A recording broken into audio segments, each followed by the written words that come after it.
Lines on the Bicentenary of Hawkshead School.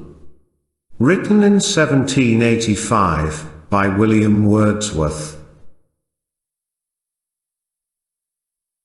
And has the sun his flaming chariot driven 200 times around the ring of heaven, since science first, with all her sacred train, beneath yon roof began her heavenly reign? While thus I mused, methought, before mine eyes, the power of education seemed to rise, not she, whose rigid precepts trained the boy, dead to the sense of every finer joy, nor that vile wretch, who bade the tender age spurn reason's law and humour passion's rage. But she who trains the generous British youth in the bright paths of fair majestic truth, emerging slow from Academa's grove in heavenly majesty she seemed to move. Stern was her forehead, but a smile serene softened the terrors of her awful mien. Close at her side were all the powers, designed to curb, exalt, reform the tender mind, with panting breast, now pale as winter snows, now flushed as Hebe, emulation rose, shame followed after with reverted eye, and hue far deeper than the Tyrian dye. Last industry appeared with steady pace, a smile sat, beaming on her pensive face. I gazed upon the visionary train, threw back my eyes, returned, and gazed again. When lo! The heavenly goddess thus began, through all my frame the pleasing accents ran.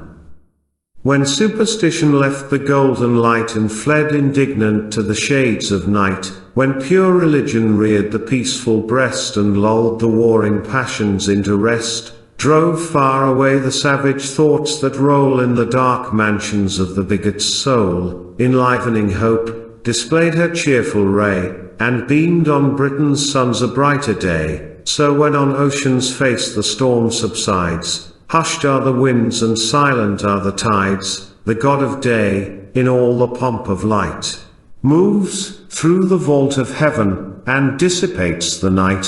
Wide o'er the main, a trembling lustre plays, the glittering waves reflect the dazzling blaze. Science with joy saw superstition fly before the lustre of religion's eye. With rapture, she beheld Britannia smile, clapped her strong wings, and sought the cheerful isle. The shades of night no more the soul involve, she sheds her beam, and, lo! The shades dissolve, no jarring monks, to gloomy cell confined, with mazy rules perplex the weary mind, no shadowy forms entice the soul aside, secure she walks, philosophy her guide.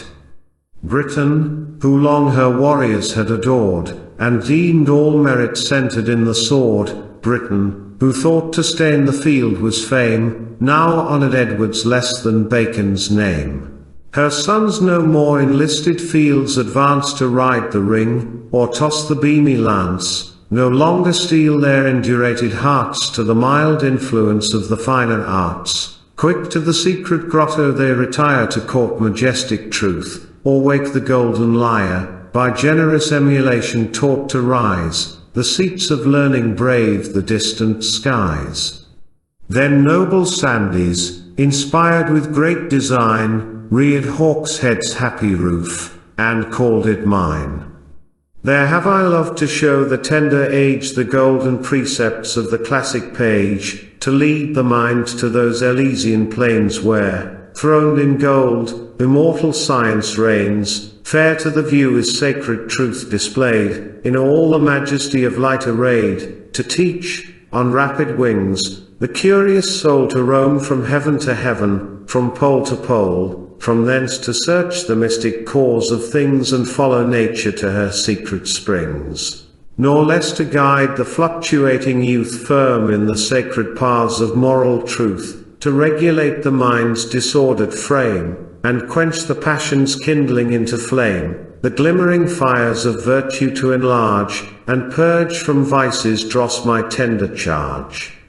Oft have I said, the paths of fame pursue, and all that virtue dictates, dare to do, go to the world, peruse the book of man, and learn from thence thy own defects to scan, severely honest, break no plighted trust, but coldly rest not here, be more than just, join to the rigours of the sires of Rome, the gentler manners of the private dome, when virtue weeps in agony of woe, teach from the heart the tender tear to flow, if pleasure's soothing song thy soul entice, or all the gaudy pomp of splendid vice. Arise, superior to the siren's power, the wretch, the short-lived vision of an hour, soon fades her cheek, her blushing beauties fly, as fades the checkered bow that paints the sky, so shall thy sire, whilst hope his breast inspires, and wakes anew life's glimmering trembling fires, O hear Britain's sons rehearse thy praise with joy, look up to heaven, and bless his darling boy.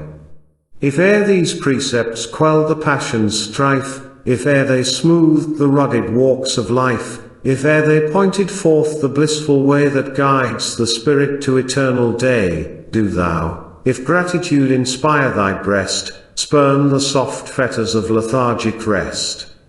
Awake! Awake! And snatch the slumbering lyre, let this bright morn and Sandys the song inspire. I looked obedience, the celestial fair smiled like the morn, and vanished into air.